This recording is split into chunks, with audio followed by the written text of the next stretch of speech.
Πόσο σημαντικά είναι τα ευρήματα για το τμήμα αρχαιοτήτων? Θα ήθελα να συμφωνήσω με τους προλαλήσαντες ότι πρόκειται για πολύ σημαντική ανακάλυψη. Όπως είχε αναφέρει ο Πανηρότατος, εδώ ήρθαμε ως τμήμα αρχαιοτήτων. Αυτή τη στιγμή είχαν ήδη αρχίσει τα έργα για την νεότερη κατασκευή του εξοπλισμού αυτού, της Παναγίας, και ειδοποιηθήκαμε άμεσα ότι ανεβρίσκονταν αρχαία κατά τη διάρκεια των διαφόρων εξκαφών. Και είχαμε έρθει εδώ με μια πολύ σημαντική ανακάλυψη, μια επιγραφή που αναφέρεται στην οικογένεια του τελευταίου βασιλιά της Σαμαρία, Νικοκρέοντα, καθώς και στην Αφροδίτη Ακραίαν, όπως λέγεται. Και ήταν μια πάρα πολύ σημαντική ανακάλυψη την οποία έπρεπε να ερευνήσουμε. Στην πορεία εξελίχθηκε σε μια ανασκαφή η οποία απέδωσε πολύ σημαντικά ευρήματα. Καταρχήν μια παλαιοχριστιανική βασιλική του 7ου αιώνα της εποχής του αυτοκράτορα Ηράκλειου, και δυστυχώς όμως έχει βρεθεί μόνο το βόρειο πλήθος και το κεντρικό, διότι το νότιο φαίνεται καταστράφηκε λόγω του ότι είναι χτισμένη τώρα η εκκλησία.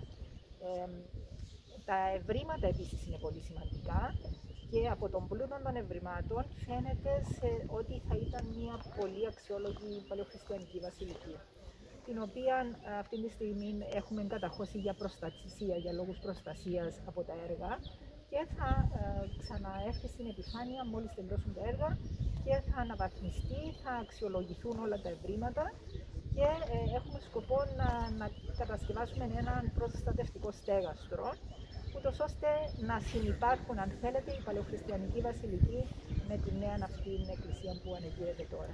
Ιδιαίτερα σημαντικά ευρήματα έχουν εντοπιστεί και στην Αγία Νάπα. Βεβαίως και στην Αγία Νάπα, στο μοναστήρι της Αγίας Νάπας, τα οποία βρήκαμε και αυτά κατά τη διάρκεια των εργασιών αναβάθμισης του μοναστηριού, το οποίο θα εξελιχθεί σε μουσείο.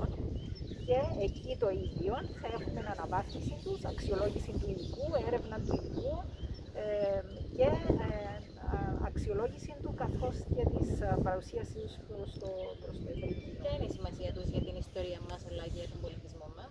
Πολύ σημαντική βέβαια, διότι μιλούμε για έναν μοναστήρι το οποίο ήταν γνωστό από την εποχή της Αναγέννησης και έρχονται συνέχεια στο φως και παλαιότερες φάσεις του μοναστήριου αυτού, με σημαντικές ταφές, σημαντικά κινητά ευρήματα αλλά και ακίνητα.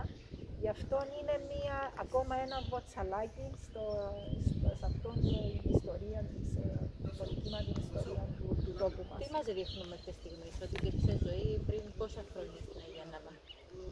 Εντάξει, πάμε πολύ παλιά, διότι έχουμε και άλλους χώρους εδώ στην Αγία Νάπα, όπως τα νησιά, εδώ στο Παραλίμνη, που είναι της νεολιθικής εποχής, οπότε μιλούμε για πολύ από αρχαιοτάτων χρόνων. Έχουμε παλαιολιθικά ευρήματα επίσης στην Αγία Νάπα με τους μίνι υποπόταμους και μίνι ελέφαντες. Έχουμε το Κάβο Γκρέκο τώρα με το όνειρο της Αφροδίτης.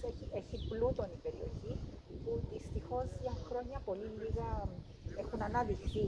Τα εγνωρίζαμε, αλλά πολύ λίγα είχαμε αναδείξει και είναι καιρός τώρα να τα αναδείξουμε. Υπάρχουν βλέψεις για να αξιοποιηθούν προς πώς? Βεβαίως, θα προχωρήσουμε τόσο με ανασκαφές όσο και με ανάδειξη, με δημιουργία στρατηγικών σχεδίων, θα έλεγα, διότι πρέπει να υπάρχουν πλάνα, όχι απλώς ανεξέλεγκτα, τα οποία θα συνδέσουν όχι μόνο αυτήν την περιοχή, αλλά και με τις υπόλοιπες. Κάποια από τα ευρήματα που έχετε βρει σε Παναγιώτισσα και Αγία Νάπα επηρεάζουν καθόλου το στήσιμο, τη δομή του μουσείου, του νέου Μουσείου Λευκωσίας? Ναι, μπορώ να το πω αυτό. Ναι. Το νέο Κυπριακό Μουσείο. Μάλιστα. Υπάρχει κάποιον από τα ευρήματα εδώ το οποίο θα κοσμεί το χώρο αυτό? Σίγουρα η αναθηματική επιγραφή είναι τόσο αξιόλογη που πρέπει να είναι σε ένα εθνικό μουσείο όπως θα είναι το νέο Κυπριακό Μουσείο. Πρόκειται για το Εθνικό Αρχαιολογικό Μουσείο. Ευχαριστώ.